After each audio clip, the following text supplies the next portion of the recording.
Hello అండి. నేను మీ doctor Akhila, MBBS MD pulmonology, Avon care hospital. ఇవాళ మన టాపిక్ హీట్ స్ట్రోక్. ఇప్పుడు ఇది సమ్మర్ సీజన్. మనకి సమ్మర్ సీజన్ లో మేజర్ గా వచ్చే complication heat stroke.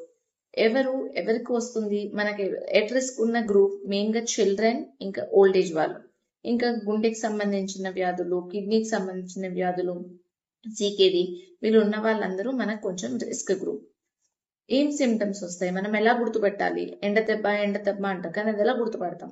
Vomitings, headache, nausea అంటే వామిటింగ్ వచ్చిన ఫీలింగ్ రావడము, గిడ్డినెస్, సడన్ గా కళ్ళు తిరిగి పడిపోవడం. అలాంటప్పుడు ఏం చేయాలి? ఫస్ట్ ఎంబడే వాళ్ళని ఒక కూల్ ప్లేస్ కి షిఫ్ట్ చేసుకోవాలి. బాడీకి టెపిడ్ స్పాంజింగ్ అంటే కొంచెం చల్ల స్పాంజింగ్ చేయాలి.